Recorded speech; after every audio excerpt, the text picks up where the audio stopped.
Welcome to the Rusted Garden Homestead. In today's episode of Friday Morning Ramblings, I think I am going to just ramble more about what size garden you might want to have, container size, matching vegetables, a bunch of other tips. We'll do some harvesting. This is my smaller garden. This is about 16 feet by 16 feet. This is perfect for a family of 2 to 4. Gives you plenty of room to grow all kinds of different vegetables. And that's one of the keys, is when you're just starting out, don't go so large that you get overwhelmed with care and tending, the heat, that you just don't have a good experience. You're better off starting smaller, maybe just with a small bed. This is a 4x4 raised bed. It has potatoes in 5-gallon bags right in the front, which I do sell at my seed shop. A couple of eggplant right there, peppers, and then beans growing up the cattle panel. That's good enough to get started. See if you enjoy gardening. This is a 4x6 raised bed, 2 tomatoes right in here, a single squash or zucchini plant, I forget what that is, and then cucumber plants back there. And you might notice the dust. This is Captain Jack's dead bug dust. It's the morning. I put this on at night. I'll rinse it off after the video, and that will kill many kinds of beetles and chewing insects. There's no flowers really going on here.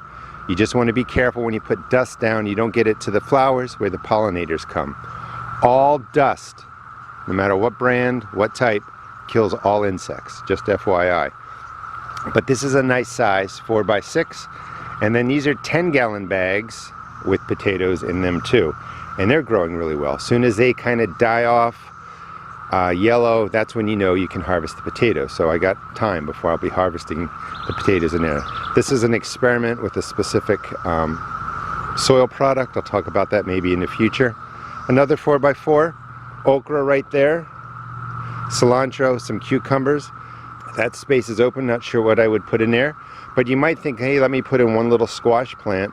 Well, the squash plant's going to get that big, and that's going to take over that whole garden. So you want to keep in mind when you're doing your planting what these plants are going to look like when they're large, because you want to have enough space and airflow in there that you can manage pests and disease down the best you can. Over the last 20 years, I've grown indeterminate tomatoes, the ones that grow and grow and grow till frost kills them or disease takes them, in 5-gallon containers, which that's about a 5-gallon container there, that white one. That is, there are herbs in there now, but that's just your basic paint bucket or bakery bucket, about 5 gallons. I was able to grow the indeterminate tomatoes in there, but now I recommend, these are 20-gallon grow bags, so about a 10 to 20-gallon bag for an indeterminate tomato. You just have to water less. There's a lot more room for the roots, and the plant just tends to do better. You still get tomatoes if you go with a smaller bag, and it's possible, I've done it forever. But if you have the room, about a 20-gallon bag is great for an indeterminate tomato. Also growing it in a 10-gallon bag over there, so you can see that it's possible. Just keep in mind, the larger your container, the better the plants will do and the less work you will have to do. Now that's 2 bush variety cucumbers in a 20-gallon bag. These are 2 determinate tomatoes in a 20-gallon bag. And that's watermelon, which is an experiment which I'll be letting run out here. Cool thing about the fabric pots, whatever brand you buy, roots will go from inside from the plants through the fabric and into the ground. So if you're not growing on concrete or wood, these plants will also root into the earth. Let's walk over to the main garden. It's all my compost area, which I highly recommend. Just getting a bin, make it, buy it, whatever you want to do, or pile it, and just put your stuff on there. Those are potatoes growing in there. And I'm really now into my 3rd year of composting, 3rd season. I'm going to have plenty of compost, which means I'm not going to be relying on any fertilizers really, except for maybe a bag of granular and some fish emulsion I keep around for setting up my plants when I plant. This is 2 years worth of debris from the garden. The stuff at the bottom is great. And that's one of the goals. When you get more room, you have more space to be able to organically feed, not organic stamps and all that commercial stuff. Organic, meaning coming from your garden, from your space, from your area, from the ground. You just take that earth-grown stuff, compost it down, use it in the garden, you got a great organic garden. Potatoes are doing really well. I think the experiment's going to be a success. These are the sweet potatoes that, if you remember from, I think, just the last video, they were much smaller. With all this rain, the vines are taking off. And I would just start, you know, weaving them into the trellis, moving the vines in, and I'm going to just grow these vines upward. They do get beetle damage, slug damage. Dust helps, snail baits help. Just keep a journal or a list of the problems that come to your area, and you'll learn how to take care of them. Peppers are doing pretty good. Peppers are staying in the front, as I mentioned before. The cilantro has been attracting good insects, you know, a place for them to eat and enjoy. I'll be taking that out soon. Last round of peas is looking pretty healthy. This is my other container garden. I mean, it's doing really, really well. Your peas, when it starts getting warmer, will start dying out. That's not anything to worry about. That's normal. They just don't do well when the temperatures start getting into the 90s. Soil temperature starts going up. And one of the things I wanted to do is, I showed you these turnips last time, but I'm going to, I have family over. I'm going to make some turnip mashed potatoes, as I talked about before, and I thought I would just pull some out now. Let me get these and then we'll come right back. Plenty of turnips for tonight, and that's what I like doing in the morning. I come out, see what's available to harvest, and that's what I use for the side dishes for dinner. Sometimes I have it for lunch.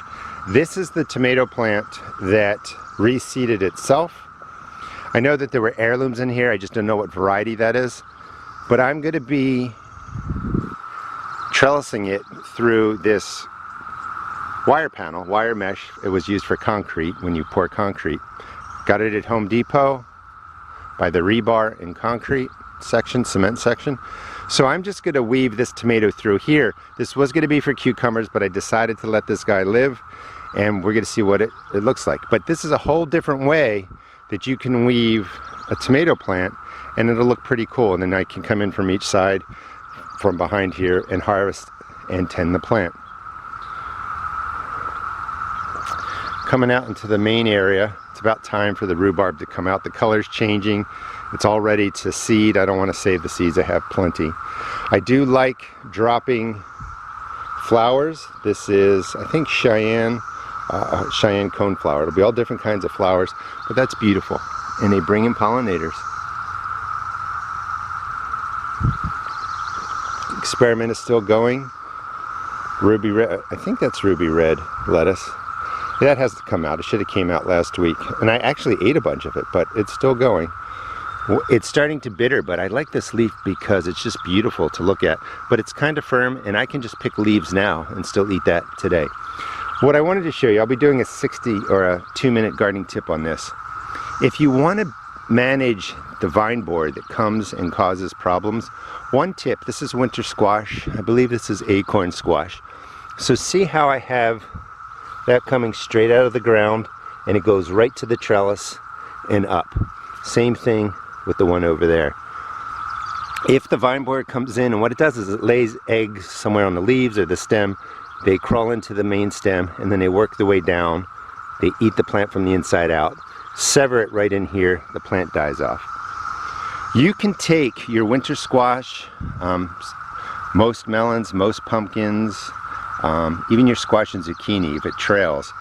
And this is what I did here.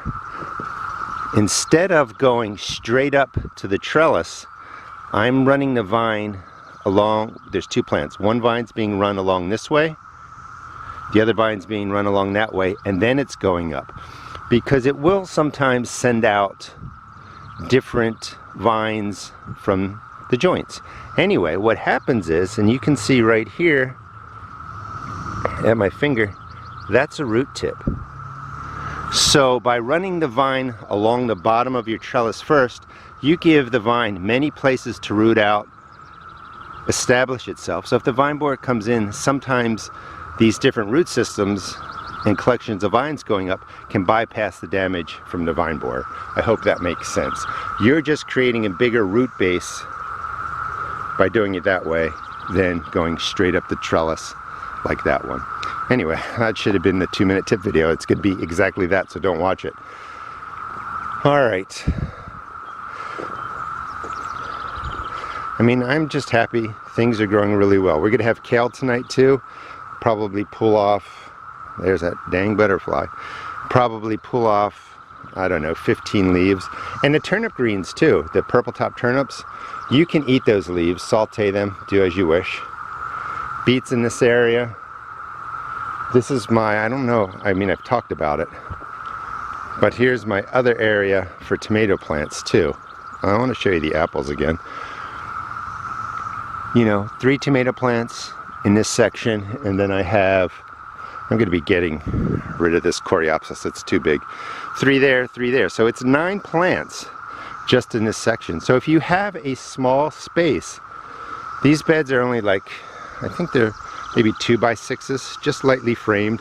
And I just dropped in 3 tomato plants, some onions in the front, and I'm growing them up post. You could do that too. There's no need to start with a garden this size or like all those root pouches if you don't want to. You can just grow 3 tomato plants and see how you like it. These are earth mounds, and these are just earth dug, mounded up, and I have potatoes, broccoli, purple cabbage, kale, all in there. This space is what it looks like, so just mound up about 2 feet this way, as long as you want to make it. I have different trellises set up, and this is going to be a place for beans and different things. I'm just not planting all of my space at once, because I mentioned last week, you don't want everything maturing at one time. So I'll let this all grow for a while, and then I'll plant new things down. And the strategy would be, is that I got to get these washed off too, the insects are coming out. The strategy would be, is you can take care of your cucumbers, you can manage your squash and zucchini. As they grow up, get bigger, you're maintaining them, they're eventually going to die off. As they die off, I'll have new plants coming up over here. So I keep a continuous supply of cucumbers growing, zucchini growing, squash growing. I'm just not putting down 10 squash plants at one time. So these are starting to open, and notice, I even got dust in there, which was a mistake. Notice that you want to keep the dust on the outside. These are for different beetles that climb around. But you really want to get out here and wash this off. Well, no time like the present. I should have rinsed these off before I started. I'm not too worried about some of the other plants that I have dust on because they don't have flowers yet. So let me rinse this down. But this is how you clean it off. It's just like a nice soaking rain. Rinse it all off the leaves and protect your good insects, your pollinators that are coming in. And the cucumbers are started to flower. That's new for them, that's good. And remember, I just did a video on it, but sometimes you'll have all female flowers or all male flowers. They have to what's the right word? They have to bloom at the right time, at the same time, so that the male flowers can pollinate the female flowers and you get cucumbers or zucchini. And there's nothing you can really do to change that or speed it up. Now, let me just get these off here. And in saying that, there's a product that's called like More Bloom or other fertilizers that say, you know, formulated for blooming, more flowers, more fruit, more production. They just have higher phosphorus, higher potassium, and they do work. But they don't necessarily change how your plants decide to flower. It could be all male, it could be all female, it could take them a month to get in sync. So you can't really fix that. You can use more phosphorus, more potassium. I'm going to be experimenting with that just to see if I could get more flowers, but more so just to have healthier peppers and healthier fruit and stuff like that. You can see the peppers are doing really well. I mean, they're getting huge. They've all been caged up. Peppers are forming, going really well. The other thing with fertilizer is right on that side there is my compost. Compost is well below a 1-1-1 NP and K, nitrogen, phosphorus, potassium. Slow and low. Not a lot of potassium, not a lot of nitrogen, not a lot of phosphorus. Compared to soluble fertilizers, it might be a 24 nitrogen, 12 phosphorus, 16 potassium. Bigger numbers aren't better. Compost has been feeding gardens forever at a 1-1-1. You just have to have a nice supply of organic matter and fertilizer in your gardens, and they will take what they need. You could just you're just replenishing the NP and K, the 1-1-1 compost with more compost. Your plants will love it. You don't have to be worried about, I gave it 5% nitrogen here with fish emulsion, I gave it 10% phosphorus at this point in its growth. That might be true for growing indoors and growing in containers, but when you're growing in beds, compost is your best friend. That's another, well, that's a 4x8 raised bed that has beets, turnips, and carrots if you want to do something like that. One cattle panel, I'm growing cucumbers up the side there. This is a 4x4, cucumbers, a squash on the end so that it will take up space over there, and a couple of pepper plants. And I've even grown in these containers I've talked about before. The bottoms are cut out, but it's just a nice way to line up pepper plants or whatever you want to grow. Put the good stuff in there, you're good to go. And you could just do something like this.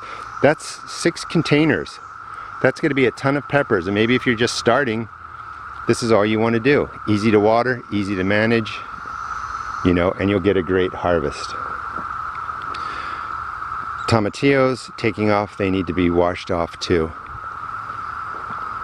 I did want to show you those apples because I've been keeping up on the spraying for, I always forget, I don't know if it's some sort of rust. You can see it starting right in there, but that would be everywhere as I was mentioning before. But just look at all the apples that's going to come out of this one plant.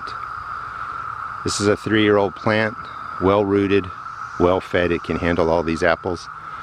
Mostly green leaves, mostly doing well, so I'm very happy. But you could drop in a fruit plant just like that. Get a dwarf variety and you'll be good to go.